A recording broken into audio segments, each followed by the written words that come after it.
we're deep in space. Do you want to believe we're not alone, that somewhere in the universe, intelligent life may actually exist? Our next guest says there is life out there. It does exist. Dr. Charles Hall says he spent 2 years working with extraterrestrial beings during his time with the American military. He claims the US military has actually been in contact with alien species for years. And Dr. Charles Hall is here to explain, along with his wife Marie, live from what Bugs Bunny used to call Albuquerque, New Mexico. Now, thank you both for your time. Terrific to have you with us.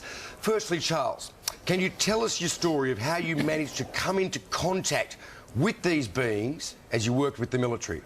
I'm a Vietnam veteran, and I enlisted in the Air Force in July 1964, and I was trained as a weather observer. And I was sent to Nellis Air Force Base, Nevada, outside Las Vegas, Nevada. And for 2.5 years, I was sent up to the gunnery ranges up at Indian Springs, and I was given a clearance to allow me to go anywhere in Dreamland, as long as I was alone. I discovered that up there at the north end of Indian Springs Valley, which you can see on the map, in the state of Nevada here in America, that there was a base which the U.S. Air Force maintained for a group of extraterrestrials who were tall and white.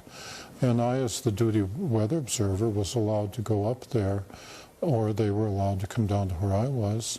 And the interaction took place over more than 2 years. Wow. During those 2 years, I also came across, I also interacted to a lesser extent with the Roswell Greys, and I've also personally talked with the extraterrestrials that I call the Norwegians with 24 teeth, who come here from a very nearby star, perhaps Bernard star. And my experiences, my presentations, my books are unique because I'm the only person that I know of that was allowed to interact with the extraterrestrials, the tall whites, for more than 2 years. So 3 different species of aliens you're talking about there, Charles. Yeah, can you describe what they look like, that is what they correct. were like? Well, I'll start with the tall whites. They're thinner than we are, and they're very frail. Throughout most of their life, they are the same height as I am, 5'11", and they live 10 times longer than humans. They live 600 or 800 years. Wow. But they don't age the way we do. When they get to be equivalent to a human of about 40 years, that means when they're about 400 years, they start growing again instead of aging as humans. Right. And then they go, and this continues, and so that by the time they get to be 600 or 800 years old, they're very tall, 8.5, 9, or 10 feet tall. But this is not necessarily good because their skeleton grows more than their internal organs. And so there comes a time after 600 or 800 years when their skeleton, their body is tall, but their organs can't support it.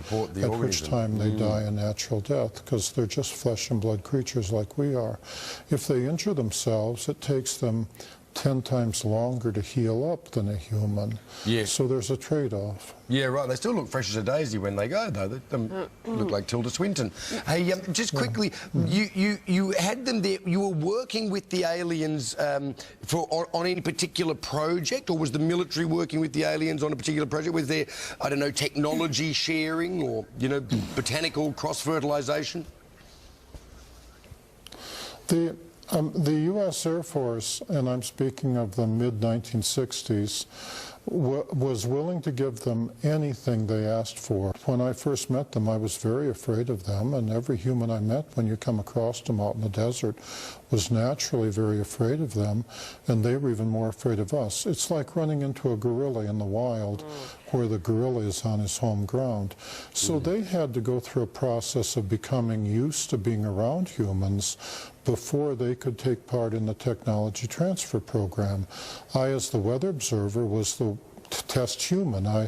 As an enlisted man, I was expendable, you know. Sure. I was one they send out there and say, practice talking to Charlie. And Marie, let's bring you in. You've never seen these things for yourself. Are you a believer? Because probably a lot of people watching this morning are going to think, I don't believe him. It's ridiculous. How could it be possible?